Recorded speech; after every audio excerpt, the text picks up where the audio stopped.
নাম্বারে চলে যাই। আচ্ছা, এখানে যে সমীকরণটা দিয়েছে সমীকরণটা কি? সমীকরণটা বলেছে E = mgh। আচ্ছা, E মানে কি? ই হলো স্থিতিশক্তি। স্থিতিশক্তি কি? এক ধরনের শক্তি। তো শক্তির মাত্রা আমরা কি জানি? আমরা জানি শক্তির মাত্রা মানে কার্যের মাত্রা, তাই তো? তাহলে ই এর মাত্রা ইকুয়াল টু কি জানি? শক্তির মাত্রা মানে কার্যের মাত্রা।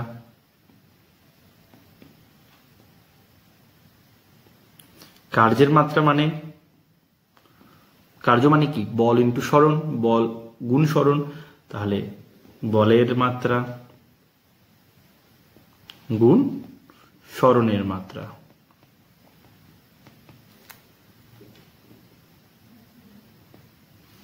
আচ্ছা, বল মানে কি? আমরা দ্বিতীয় অধ্যায়ে পড়ব নিউটনের গতিসূত্রে। বল মানে হলো ভর ইন্টু ত্বরণ। তাহলে বলের মাত্রা হলো ভরের মাত্রা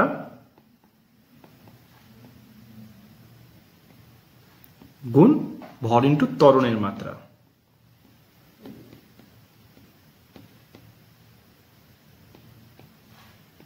এটিকে বলের মাত্রার জায়গায় আমি লিখলাম, গুণ সরণের মাত্রা যেরকম ছিল।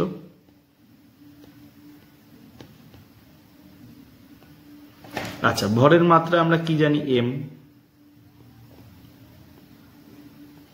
ত্বরণের মাত্রা আমরা কি জানি? এল (10⁻²). সরণের মাত্রা আমরা কি জানি? এল। অর্থাৎ এখান থেকে আমরা পাবো এম L² (10⁻²). এটাই কি? শক্তির মাত্রা। হ্যাঁ, স্থিতিশক্তি বলুক, গতিশক্তি বলুক, পারমাণবিক শক্তি বলুক, যা শক্তি বলুক, এটাই হলো শক্তির মাত্রা। আচ্ছা, তাই যদি হয়, এবার এটা কি? এটা হলো বাম পক্ষ, মানে ই এর মাত্রা আমরা বার করলাম। এবার হলো mgh এর মাত্রা।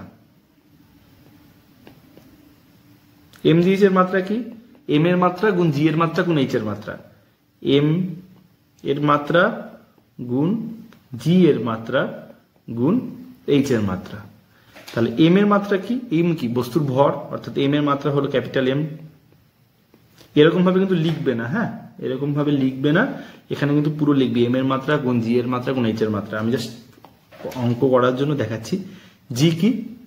ত্বরণ, অভিকর্ষ ত্বরণ। তো ত্বরণের মাত্রা অভিকর্ষ ত্বরণ হোক আর যে ত্বরণই হোক, ত্বরণ মানে ত্বরণ, ত্বরণের মাত্রা কি?